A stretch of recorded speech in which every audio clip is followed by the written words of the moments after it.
Hello, everybody. I'm Amy. And I'm Paul. And welcome to a very Sideshow Con New York special edition of the Comics Hall. We're going to be covering for you guys a very quick look at some of the releases from this new Comic Book Wednesday, but we've got a very special New York themed segment for your viewing and listening pleasure. We do have a moderator in the chats with us this week. Want to say Yes. hi? Hi. Yeah. As per usual, we are live on Twitter, Instagram, Facebook, YouTube, and the Let Your Geek Sideshow Facebook group and Twitch. So just holler in the comments. And that is our lovely mod, Cassidy. So she will be taking your questions and comments and concerns as we go through this show. But Paul, do you want to kind of give Let's people a hint or just dive let's right in? let's get right to it. First of all, happy day 2 of Sideshow New York Con, everyone. I hope you guys are having as much fun as we are. But let's get right into the news because we got to get started on this talking tour. First and foremost, this week Warner Brothers has announced that they have acquired the feature adaptation rights for the comic series Black, published by Black Mask. Written by Kwanzaa Osajiefo and Tim Smith III, the series is set in a universe where only Black people have superpowers, and a young man discovers that he is part of this extraordinary legacy, but a secret organization is trying to control the use of these powers. Brian Edward Hill has written the script for the adaptation, and the project is currently looking for a director. Also, Aftershock Comics, responsible for titles like Animosity, Lonely Receiver, Join the Future, and Witchhammer, has announced that it will be merging with television production and distribution company Reeve Ghosh, resulting in Aftershock Media. The company will focus on sorry, I just lost my notes here. The company will focus on producing Aftershock Comics library of properties, including the Kaiju Score and Undone by Blood, which are both in development for the big and small screen. The merged entity also hopes to explore not only television and film, but also narrative podcasts and even gaming. And of course, Aftershock will continue to publish comics. Next from Marvel, it is out with the young guns and in with the Stormbreakers. Marvel has announced the debut of its newly named Talent Spotlight program that focuses on the next generation of elite comics artists. Their inaugural class does include Josh Cassara, Pat Gleason, Natasha Bustos, Peach Momoko, Juan Cabal, Iban Coelho, Carmen Carnero, and RB Silva. Now, these are all names that you may have heard of before because this is replacing their Young Guns program and is not supposed to highlight brand new artists. This is rather focusing on underserved artists who are making a name for themselves and doing great work, but maybe don't get the spotlight and acclaim that they are used to. And as some people may have noticed, the name is taken from Beta Ray Bill's Hammer because it is symbolic of a period in which Marvel took exceptional risks and really trailblazed and revitalized their comics offerings. So I that is didn't even realize that was the same as this Hammer. I was like, oh, that's awesome. that's Marvel's Stormbreakers. Finally, Nice. just announced yesterday, HBO Max will be developing an animated series of the runaway hit Boom Studios comic Lumberjanes, which was co-created by Noelle Stevenson, Shannon Waters, Grace Ellis, and Brooklyn A. Allen. This is very exciting as Stevenson kind of cut her teeth show running on Netflix's She-Ra and the Princesses of Power, and she will serve as writer and executive producer for the series. Lumberjanes does follow a group of 5 friends who meet in a fateful summer camp called Miss Quinzella Thisquin Penny Quickles Thistle Crumpets Camp for Hardcore Lady Types. And they Nice. quickly discover that beyond the supernaturally difficult to say camp name, the forest that surrounds their camp is plagued by supernatural occurrences. So it is a very fun it's going to be a very fun animated series, but it's a great comic book series. Lots of fun female representation and LGBTQ content as well. And so it will launch as an animated special that will then follow into a series.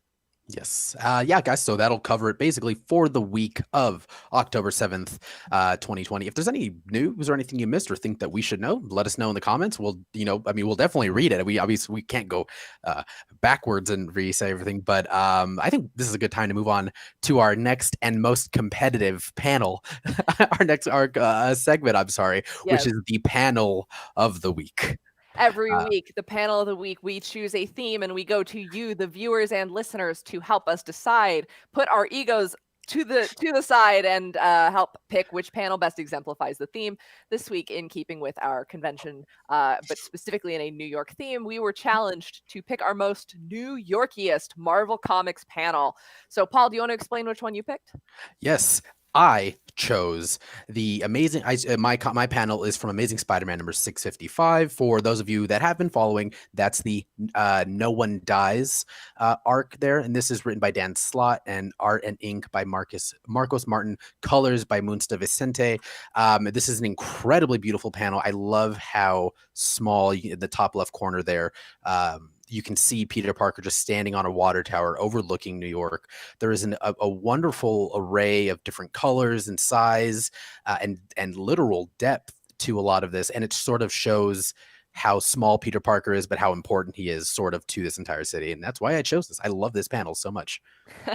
I went with something a little more humor filled for my panel pick, a character who has had her own feature. I did dominate that week, but I wanted to go with something a little She-Hulk. So this is from She-Hulk number 9 from 2005, written by Dan Slott with art by Juan Bobillo and colors by Chris Chukri.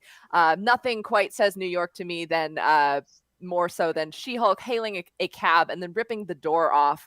The resultant panel, of course, is the taxi speeding away very angrily, and it just kind of encapsulates the fast attitude and the what can go wrong in the city that never sleeps. So I thought it was a little funny. But you, the viewers and listeners, decided for us in our Let Your Geek Sideshow Facebook group, and it was almost a landslide victory. Right. Yes. For drum roll on a water tower. not on the taxi door. Was mine. Thank you so much, Amy. Broom to clean up the confetti. You know where it is. I think it's 2 weeks. And we're recycling that confetti for your birthday, by the way. Happy new comic book day and happy birthday to Paul, New Comic Paul. Thank you so much. Thank you for the double confetti. That's just more confetti Amy has to pick up. So I'm fully convinced that Amy just let me win as a birthday gift. But thank you guys all so much for voting. Of course, we will be putting up our next week's theme and poll in the Let Your Geek Sideshow Facebook group. Yeah, and whether you're watching live or joining us in the podcast format that does go up on Thursdays on all your favorite podcasting platforms, you guys are welcome to join in and vote for the panel of the week. We always launch the panel of the week on about the Monday before our show, so there is time if you go to Sideshow's official Facebook group. Now, we're going to do a little flipperoo. We're going to do our rapid fire round that will cover the books that came out this week, but we're not going to aim them for you. We're going to just let you know what we picked up before we hitch a ride on our talking tour of Marvel's New York City. So I'll kick it off. In my poll list this week, I had Buffy the Vampire Slayer number 18 from Boom Studios. And also, We Only Find Them When They're Dead number 2 from Boom Studios. I also got DC Young Animals Far Sector number 8, Image Comics Adventure Man number 4, as well as Decorum number 5 and Die 14. And then from Marvel, I got Black Widow number 2, Miss Marvel number 15, Marauders number 13, which is chapter 5 of the 10 of Swords event, and then Thor number 8. Now I know you said like no interruptions because we have a show to do, but are you trying to do the whole X of Swords event, or is this just a coincidence that it happens to be?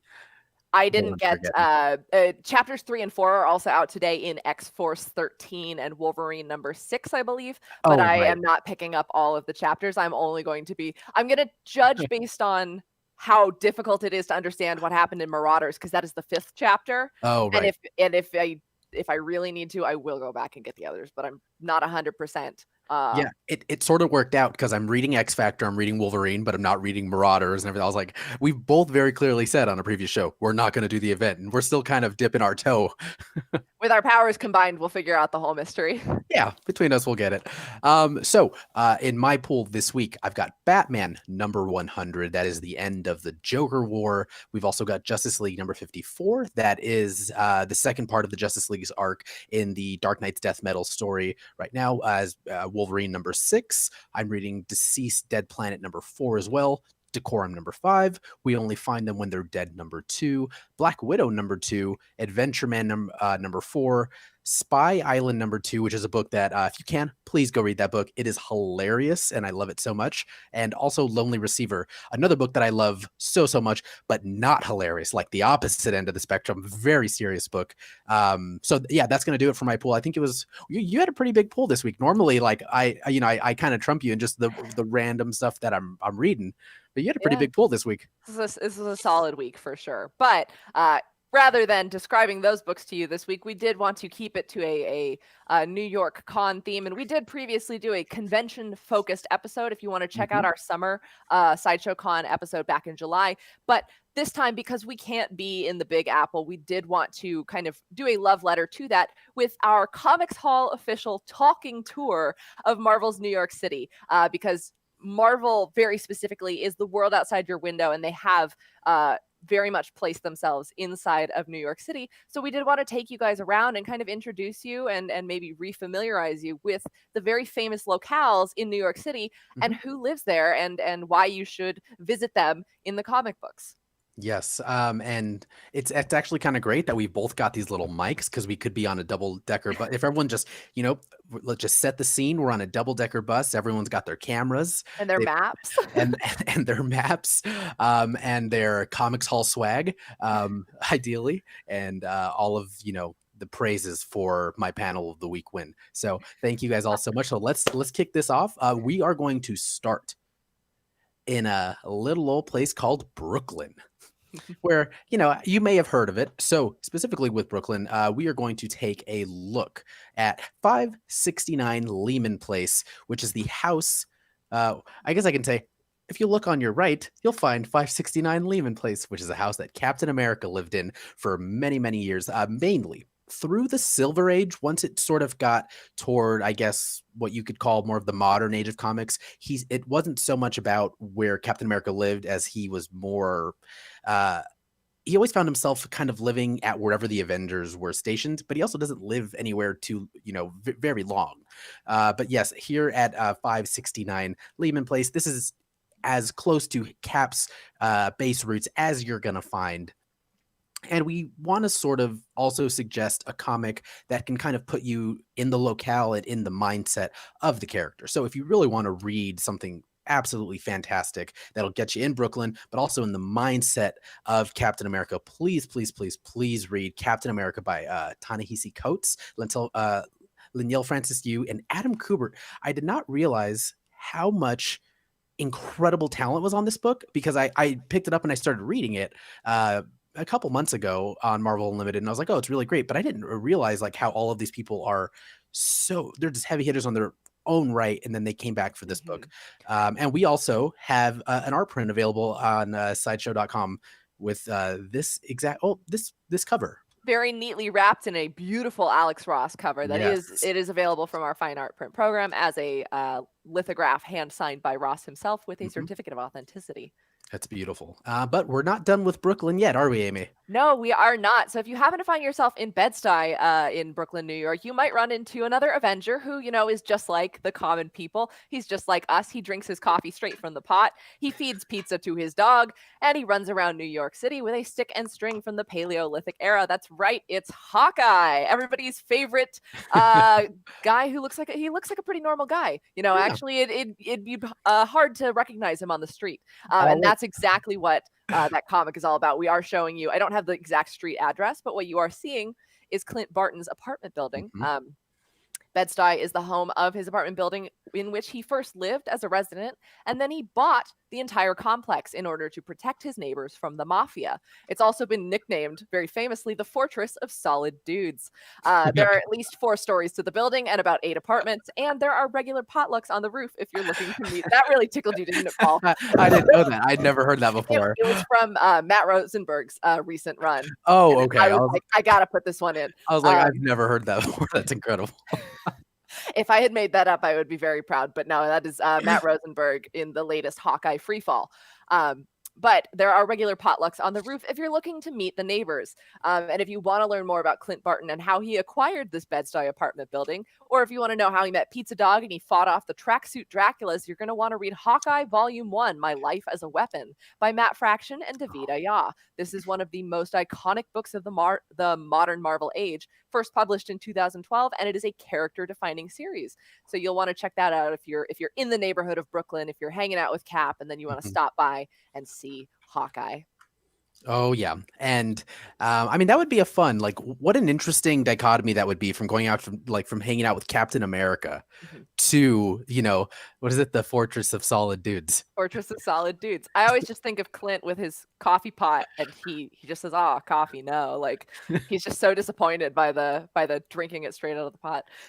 Now, do you think he ever mixes his coffee with his like an arrow, like when he's not paying Oh, attention? absolutely. I It's mean, I gotta think he would happen, do it when right? he is paying attention. Yeah, I mean, I That's a solid Clint Barton move. total. I mean, yeah, I mean, what a life that dog must have. Well, it's got its own place, pizza. I'm sure it's had some coffee. Lucky the pizza dog is one of Marvel's greatest treasures, quite honestly, along with Jeff the Land Shark, who is also a Hawkeye pet, but the other Hawkeye, Kate Bishop, is Um, fantastic. Now, before we move on to the rest of our talking tour, the Comics Hall brought you guys a little present. So For it is your birthday? for my birthday. I brought you all a present. It's reward code time. If everyone will please go to side.show/reward code and enter Comics Hall 20. That's COMICSHAUL 20. That's Comics Hall 20. And again, the first 2,000 people to enter that code will receive the reward. Ooh. So, yes. And then we'll give you all a moment while we transition ourselves out of Brooklyn to Manhattan while you claim that reward code. Let's see. Make sure we've got 45. Okay, everyone's Everyone here. has their seatbelts Everyone's on. here. We're good. Yeah. Okay. Yes, and then Cassidy, our fantastic moderator, will drop the code again in the chats, and she will also let everyone know the website you can go to. Again, side.show/reward codes and enter Comics Hall 20. First 2,000 people. Go, go, go. All right. Now, we're going to be taking a trip across the bridge. As you guys know, there are many neighborhoods within the larger areas of New York. So Manhattan covers a large spread, and Manhattan is actually Marvel's kind of capital. That is Yes. where you can find the most superheroes per block. So we will be 100%. taking a trip through several specific neighborhoods with very iconic residents. And None Paul will get us started. None more iconic than what I've got right behind me, if everyone can see it. And I know Chris will put it up in a second. So we are going to take a little quick stop at a place known as 171. I think I always say 177A Bleecker Street, but it is the home of Dr. Stephen Strange and the largest collection of esoterica and mystical phenomena in existence, but also known as the Sanctum Sanctorum. It is there's really no lying about it. Doctor Strange is my favorite character, so I made Amy like, hey, I'm taking this one because I love it. I also for my birthday, I also got some really, really great Doctor Strange stuff. And I wish I could show you guys, but these backgrounds don't kind of bode well when you're showing stuff to a camera. But let's get into a little bit of what you might expect if you find yourself on 177A Bleecker Street. If you go there now, it's a bodega, I believe, right? I mean, it exists as a bodega. Deli, yeah, it's like a deli or a bodega. And what's actually really interesting is some of the creators and editors of Doctor Strange at the time actually lived there above the bodega at the time, which is why they used that as an example, because it was being, I believe, destroyed. So like, oh, no one's going to really fact check us because it'll be destroyed. I mean, who's going to fact check us? But I absolutely love the Sanctum Sanctorum. It is in its right. I think it might be the most like, as far as an inanimate object, I mean, it's not really inanimate. It is kind of living, but it does, it's a character in its own right. It's not just the home of Stephen Strange. It really is an incredible place. This now a little backstory I wanted to give you all on the Sanctum Sanctorum is the site was in its way back when in arcane Native American ritual site, and then in the current times it sort of became a place and a dungeon where they would keep witches. And then eventually, once it was destroyed and it was built, they were begging people to buy the property because they just couldn't sell it. And of course, the one Sorcerer Supreme bought the place cash. I don't know if he bought it cash. I don't know if Steven carries cash, but I call him Steven now. We're good friends. But it's but Stephen Strange did buy the the apartment or the place on 177A Bleecker Street, known as the Sanctum Sanctorum. A little misnomer, though, it's actually known technically as Dr. Stephen Strange's mansion. The Sanctum Sanctorum is actually only, I don't have glasses, but actually it's only the third floor where he does a lot of his meditation, a lot of his esoteric, you know, paraphernalia exist. The whole place is kind of known as the Sanctum, but it's really technically only the third floor, as per the official Marvel wiki and the encyclopedias. But I mean, I absolutely love it, and not only moving away from, I don't want to move too far away from Greenwich Village and Doctor Strange's area, but actually not too far from here. If we'll pass it on our drive, I promise. Is if you go to Washington Park Arch now is a Krakoan gate. So I wanted to just mention that in the new current Jonathan Hickman run. And before the new Jonathan Hickman run of X-Men, I'm sorry, the Washington Park arch is now a Krakoan gate. So we'll see that, but you can try, but me and Amy have tried a lot. We cannot get into that place. Yeah, unfortunately, it is only available for passage through if you have the X gene, the mutant identifier. Or like a Chase Rewards Plus card, I think. I'm not 100% sure. I haven't read all the fine print. But if you are super interested in Doctor Strange and the Sanctum Sanctorum and Greenwich Village as a character, there's a comic out there and a whole series that I really wanted to recommend. And very simply put, it's Jason Aaron's run of Doctor Strange. I've read an insane amount of Doctor Strange so far in my life, and this for me feels like the best version of, you get a lot of his neighborhood and his neighbors, and also you get to really explore the Sanctum Sanctorum. So that's you guys want to read it, and if we can bring up that asset in a second for everyone so they can see it, it's going to be Jason Aaron's run of Doctor Strange there, and that's his fridge that you guys are all seeing there. I think it's the Bichaleo cover, I believe. Chris Bachalo. Bachalo. Yeah, Chris Bachalo cover. I believe he's the interior. He might have done the cover. This isn't actually the number one. This is the cover for number two. I just love it because when you read Jason Aaron's Doctor Strange, the fridge is its own character, and it's incredible and it's fun. It looks like Stephen Strange has sandworms in his fridge. He might, yes. Yeah. I mean, you don't know. It's the home of multiple dimensions. So why not stick a dimension in the fridge? Now we do have a question coming in from one of our chats. Cassidy, would you like to pass that along to our tour guide, Paul? Yes, we had a question from Nathis on Facebook who wanted to know, is there a Doctor Strange nimbus that you can suggest to him? There are a couple of Doctor Strange omnibuses I'm sure that you could get. It really depends on what you want to read. If you just want, of course, any Doctor Strange, definitely start at the beginning. Honestly, with the original Doctor Strange, I think you're looking at, I think that's 68, I believe.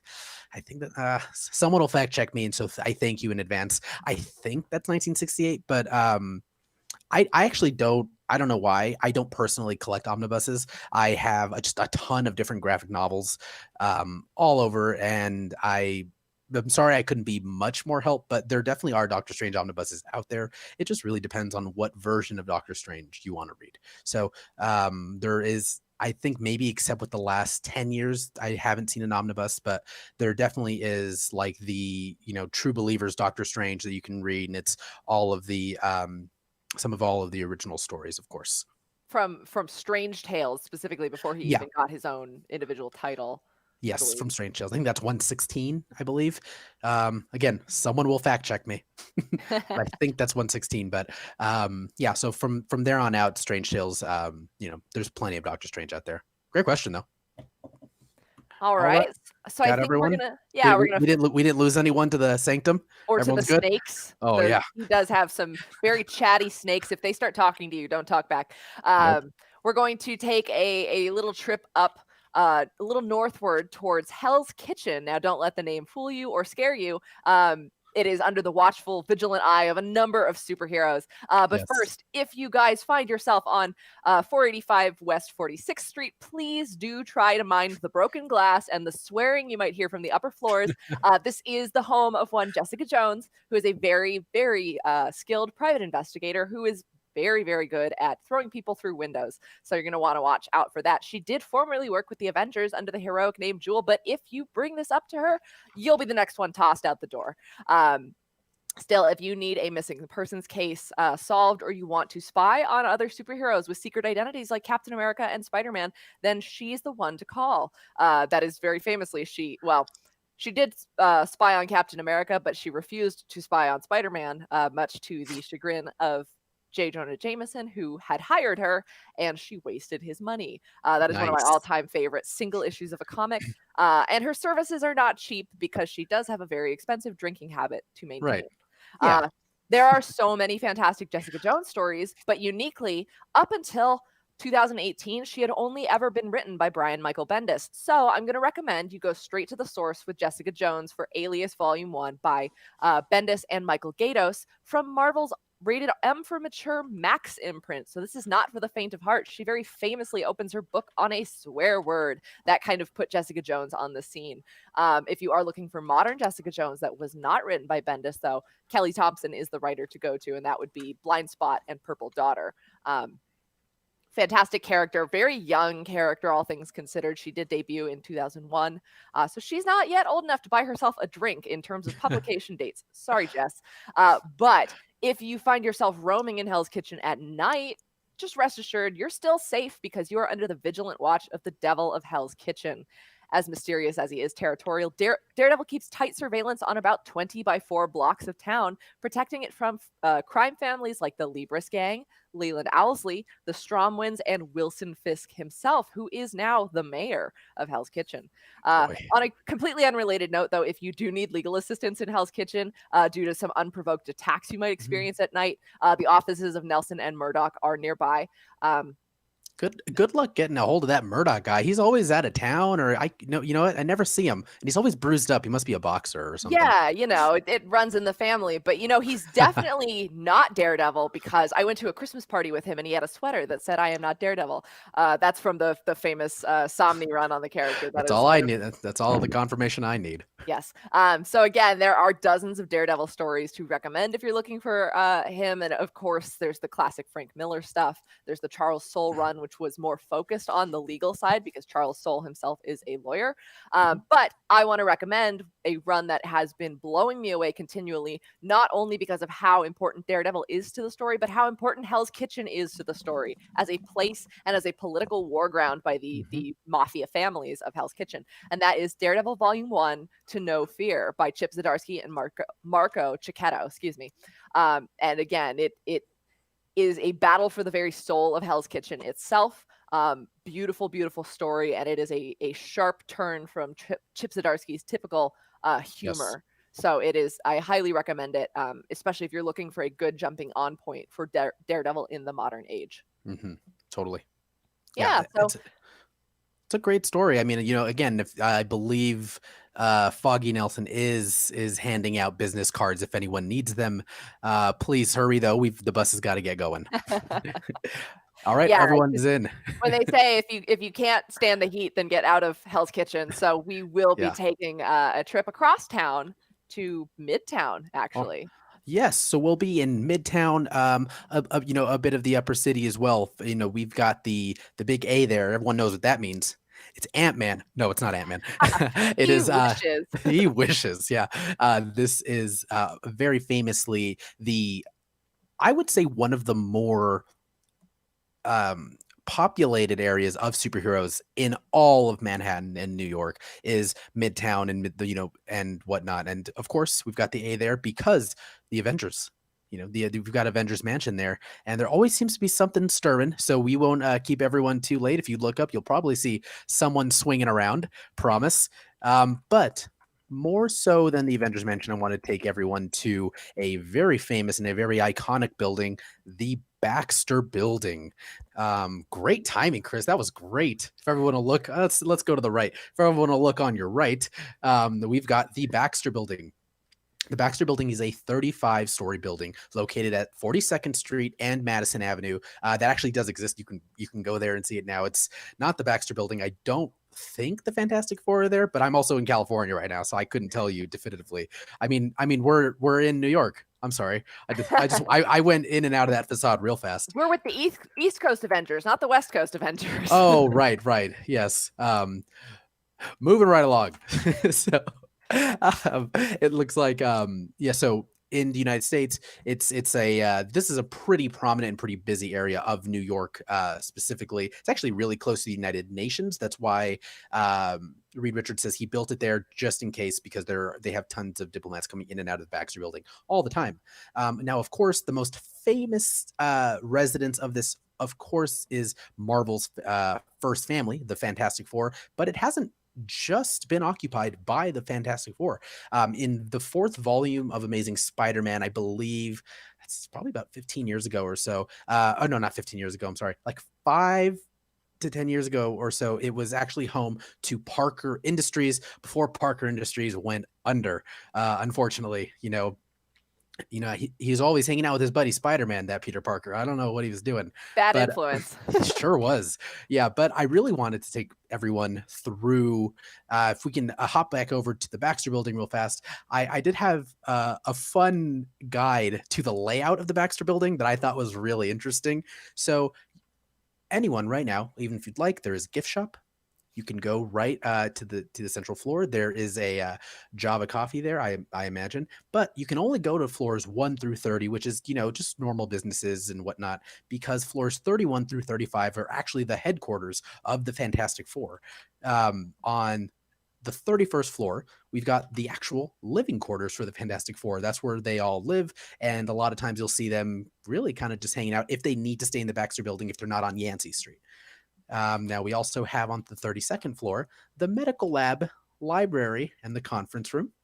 On the 33rd floor, that's a very important aspect of the Fantastic Four. That's Reed Richards' lab, which you can make the case that's also his living quarters. That guy basically lives there. And then we have, of course, the 34th floor, which is technically the actual headquarters, because this is where the comm centers are, the briefing room, and of course, the monitors monitoring not only the world, but of course, very locally, New York City. Then on the 35th floor, which is the last floor before the roof, we've got the many vehicles of the Fantastic Four, which are. Do you think they call their living quarters the Fantastic Floor? That would be awesome. Let's just pretend we wrote that in on purpose. And so on the 35th floor are the vehicles of the Fantastic Four, and they are stored here. And they also can build new vehicles and repair the existing ones. And then the next thing you've got is the roof with their helipad and whatnot. Now, if you're looking to get a really great sort of centralized story about the Fantastic Four and their family dynamic, but also the ins and outs of the Baxter Building, I really could not recommend enough the Fantastic Four, run by Jonathan Hickman. This is an incredible story. Pretty iconic story. I'm sure if there's some of you out there have read it. If not, this is your Comics Hall homework of the week. Go read this.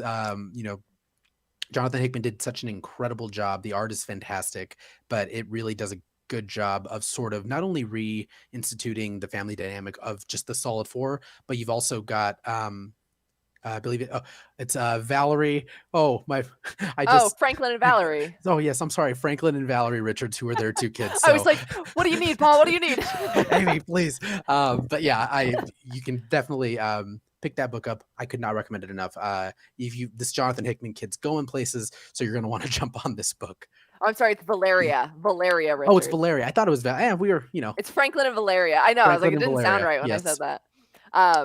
Also fun to note is some other superheroes have been members of the Fantastic Four over time. I mean, I'm going to use this as my segue to steal a notice at She-Hulk. She-Hulk did join the Fantastic Four at one point, and she does work in law offices in Midtown for Goodman, Kurtzberg, Lieber, and Holloway, which are the actual last names of people like Stan Lee and Jack Kirby. It's Lieber and Kurtzberg. So there's a lot of lawyers in New York if you need any of them at any time. Yeah, She-Hulk wasn't part of our segment, but I wanted to. Yeah, no, but I mean, even more recently, we've had Wolverine in the recent Empire event has been part of the Fantastic Four. Spider-Man, Iceman, this Bobby Drake. So I think they're not sticklers for that whole four part of their name. But But they are very much a family, they no are matter who very much joins them. yeah, it's as Reed Richards once said, I imagine, when you're here, you're family, right? Yeah, I'm sure that's Is the that him? Fantastic Four's motto, I'm sure. It sure is. All right, everyone, please back on the bus. Amy's, take us to our next location, please. All right, so now we are headed all the way up to the top end of Manhattan for a little neighborhood you might have heard of called Harlem. From your friendly neighborhood Spider-Man to the Devil of Hell's Kitchen, people in the Marvel Universe love their hometown heroes, and I think that there is none more so celebrated as a hometown hero as Luke Cage, the hero for hire who protects his home turf of Harlem. It is a vibrant center for Black culture in New York, and Harlem is home to Luke Cage's hero for hire headquarters, which was relocated from the Gem Theater in Times Square when Cage and Monica Rambeau as Spectrum led the mighty Avengers. However, the Gem Theater did get blown up, and they needed a new business place. Harlem is also where Jessica Jones, Luke Cage's wife, and their daughter Danielle live in an apartment building that is unfortunately frequently trashed by supervillains because it is very tough to rent in Marvel's New York. And Damage Control is the superhero insurance company kind of that deals with these incidents, but I am sure that their premiums are through the roof. Almost literally. Almost literally, especially with the amount of people that Jessica's throwing through windows. But if you want to pay a visit to Harlem and Marvel Comics, then look no further than Power Man and Iron Fist Volume 1, The Boys Are Back in Town by David F. Walker and Sanford Green. You may recognize this duo, not Danny and Luke, but the duo of David Walker and Sanford Green from another Harlem-based comic book that I love, Bitterroot. So this is a turf that they're series. The Eisner-winning Yes. Bitterroot, but this is a team at a turf that they work on frequently.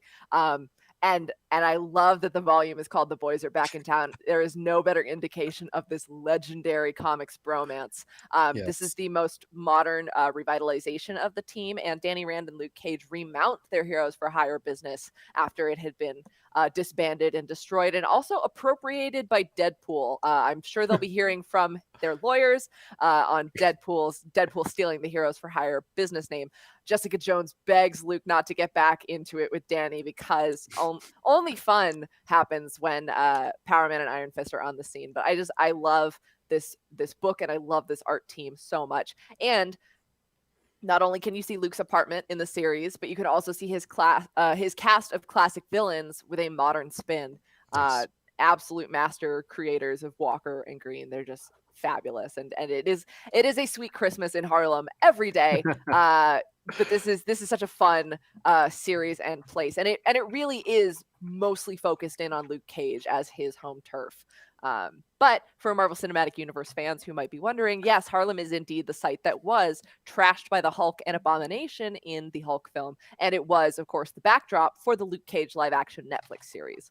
So you'll want to check that out if you are headed up to East Harlem in the Marvel Universe. And that is the last stop on our talking tour of Marvel's New York. There are so many other places and addresses that we could have stopped at, but I think Paul and I have a couple restraining orders against us for some of these. Well, they say stalking. We call it obsessively shadowing and researching. I call it doing what Jessica Jones does, but she gets paid for it. So this was exactly. just one brief kind of journey through the Marvel universe. Again, the world outside your window, it is your universe, and it is so much fun. And that always leaves us more tour points to hit up next time we have a New York con.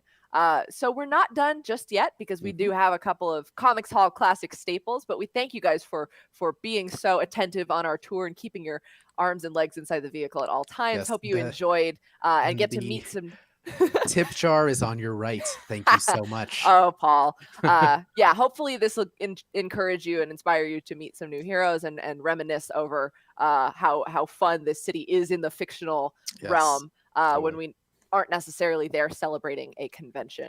And I always do have to wonder, because Jessica Jones is based in Hell's Kitchen and so is the Javits Center. Does she see the cosplayers? Like, I need to know that story of when she... I'm sure she hates it. Yeah, absolutely. Like, I mean, if anyone can tell me if she hates it or not, it's probably you. Like, you know her psyche better than anyone I know. So yeah, Oh I'm yeah. sure she is not a fan. Oh yeah, especially when she sees someone rocking the white and blue leotards she used to wear for the Avengers. But we do have our Holler at the Hall segment where we ask you guys a question, you holler right back at us, and we do share your answers because we do love getting to talk with you guys about comics and what you're reading and what you're doing. Yep. So Paul, do you want to introduce the question that we asked him last week? Sure do. So last week we had asked all of you in the Let Your Geek Sideshow Facebook group, what is the most valuable comic book you own or in your collection? This can be monetary, so it's like you spend a ton of money on it, or sentimental. You know, what is the most valuable comic book in your collection to you? We got some really, really great responses. Let's start with Douglas Goring. He has Infinity Gauntlet issue #1, which is the first comic he ever bought, and he hasn't stopped reading comics since. That is I mean, that's a good one to start with. I'd say. I wish I started with that. I don't even. I mean, to be honest, I think I started mid Green Lantern run of Jeff Johns. Oh no, way before that. So I didn't start with such an iconic run. So Douglas, that's a great book to start on. Next up, Brandon Cotton shared, I have cherished this since I bought it. I want to have it graded and just not sure how to do it. It is Fantastic Four, number 52, the first appearance of T'Challa / Black Panther, Wakanda, and Vibranium. So that is a big, heavy hitter issue. I Yes, do it love, is. we are showing the picture of the cover that Brandon provided. I love that classic Human Torch, like the really weird texture that they have for Yeah. him as the like flaming entity. I really like that. So that was great. Thank you so much for submitting a picture. And we do hope that you find a way to get it graded. We don't have the exact expertise, but comic book stores can help you with that. Yeah. Um, And so someone, and I don't have the name of the Let Your Geek Sideshow Facebook group member, but actually provided him instructions saying, "Hey, this is how I get oh, my book CGC'd and whatnot." So, Brandon, fantastic. let us know if you do get it graded, and we would love, tag me and Amy. We would love to see, what it gets scored and how it looks like when it's all slabbed. So, let us know. Get back to us. And lastly, we've got Mark Fakery. This is a book very near and dear to my heart as well. I don't own it, but Mark Fakery said, the grail of my collection, Showcase number 22, the first appearance of Hal Jordan, his favorite comic book character. So not only is it an incredibly iconic cover, it is the first appearance of an incredibly iconic, famously one of the most famous DC characters, but also it's also the first appearance of Abin Sur and that whole backstory of how Hal Jordan actually received the ring. And that is a pretty great rating already for this book. This book is a little bit old. It's older than me, I can tell you that. But that is a legitimate grail piece. So I wanted that to headline the show. Not that the other ones aren't fantastic, but that is one I would say that's not only probably has sentimental value, but that one will cost you a pretty penny. So that is a valuable comic book right there. Now, Paul, what's your answer to the most valuable book in your collection question? So my answer is I don't know what I did with it. It's actually behind me, but I just got this for my birthday today. It is a 9.0 new Teen Titans #2, which is the first appearance of Deathstroke. And hold on, give me a second, Amy. I'm gonna get it. Okay. This will be a special treat for our live viewers. And if you are on the podcast feedback, you can check out the video. We will feature that in the blog on sideshow.com/geek for all your all the video, all the assets and images that we featured from this show. All right, so I'm gonna see if you guys can see it. Oh yeah, see, these backgrounds do not like it. I'll put it in front of my face, but I got it here. Oh, I promise it's real. But yes, I'm very, very fortunate to have this book. It's honestly, it has been a grail piece for me. Like, for Deathstroke is one of my all-time favorite characters. And so to have this is truly, truly a gift. That's Amy, what about fabulous. you? Mine's a little bit of column A, column B. I actually don't know what the monetary value of the book would be. But it is my Thor Volume 4, #1, which is the first official Jane Foster Oh, issue. right. But the reason, and it's a first printing, but the reason why it's so valuable to me is because I set out with this weird delusional goal of having every person whose name was in the main credits of creating the book, have them sign it. Wow. And I got all the 5 signatures I had intended to get. Actually, last year's New York Comic Con, Joe Sabino, who is the letterer, was the final person, and he made the most gracious stop at our booth because I had the book and I said, "You are the last one I need to sign this." But I got Jason Aaron, Russell Dodderman, Matt Wilson, Will Moss, the editor, and Joe Sabino to sign it. And the value in that, probably someone would say it's valuable because of the signatures, but for me, it is the fact that I met each of those gentlemen and I got to tell them how much that book meant to me, Right. and have a very nice experience with them. And then they so graciously signed the book. And it took me, I want to say it took me 3 years Yeah. total, once from the first signature to the last, to get all of them together, which was a really fun experience. So Right. that's the most important and most valuable one to me. And I'm sure it's got some monetary value, but Yeah, but the sentiment is it's far and away, much more than the monetary. And if I remember correctly, that's sort of what got you that book specifically is what really kind of got you back into really reading comics yeah, as I was well, right? pulling I So was pulling maybe 2 or 3 Marvel books, but that book and also the regularity with which I attended the comic book store to pick up that book and profess my knowledge of comic books, that's what helped me get hired at my comic store job, which arguably I think helped me get hired at Sideshow, and so it's all one big happy coincidence. So that book is thank you, extremely valuable Jane to me. Foster. Thank you, Without Jane Jane Foster. Foster, me and Amy aren't doing this show. Seriously. Now we do have a new question for you guys that is themed with this week's show, but we will get your answers on air next week. We want to know, since we did take the talking tour and you joined us so steadfastly through all the different stops in the Marvel universe, which superhero do you think would make the best neighbor if you lived in Marvel's New York City? I mean, Hawkeye has a building that you could rent in, but Sure who do does. you think would be the best neighbor? Not necessarily a roommate. It can be a roommate if you're feeling creative, but who is the best neighbor? Who would you want next door? I don't think I would want Jessica Jones next door. I will say that No, for sure. no. But you guys, Definitely don't want a Matt Murdock. I no. definitely don't want to live near Avengers Mansion or the Baxter Building. That thing's always getting blown up. Well, we have some time to think about it, and you guys do too, because we are about to wrap our show. But just before we do, we want to thank you guys so much for joining us, not only for this special Sideshow New York Con edition of the Comics Hall, but thank you for joining us so far for the con. It is going Yes. strong from October 6th to October 11th, so there is still plenty of stuff to do. Go to side.show/con for all the convention updates. I am also hosting every morning live tour with a rotating cast of other fabulous Sideshow hosts, so you can check us out there for product details and stuff. But for the Comics Hall, you can join us every Wednesday at 4 p.m. Pacific. Next week, we will be back to New Comic Book Day, checking out the latest releases and our pull lists. And then every Thursday, the audio format goes live on all your favorite podcasting platforms, as well as a blog on side.show/geek, where you can check out all of the visual assets, as I mentioned. Plus, we'll recap the panel of the week winners, and we will revisit the Comics Hall questions so you know what to respond to. Now, Paul, do you want to tell them where they can find us and reach out to us? Yes. So if you lost our business card for, taking you on these wonderful tours, you can also contact us at the Comics Hall. You can find us at the Comics Hall on Twitter, on Facebook, and on Instagram. And now you can also, if you are so inclined, you can email us at thecomicsHall@sideshow.com. At any time you want, you can let us know your response to the Hall or the Hall question. You can let us know what you're reading. If you want to just reach out to us, shower us in compliments. You can reach us there as well. Really, again, you can find us at the Comics Hall on all major social channels. That's Twitter, Facebook, and Instagram, and then at the Comics Hall at sideshow.com if you'd like to email us. Yeah, and if you want to hit us up during the week, also, we are in the Let Your Geek Sideshow Facebook group, and that is where we post our panel of the week, and we do post a call for the response for the Holler at the Hall. So you can always message us there. Let us know what you're reading. We do love talking to you and getting to hear what you guys picked up and what we might have missed on the shelves. So it's all one big happy family here at the Comics Hall.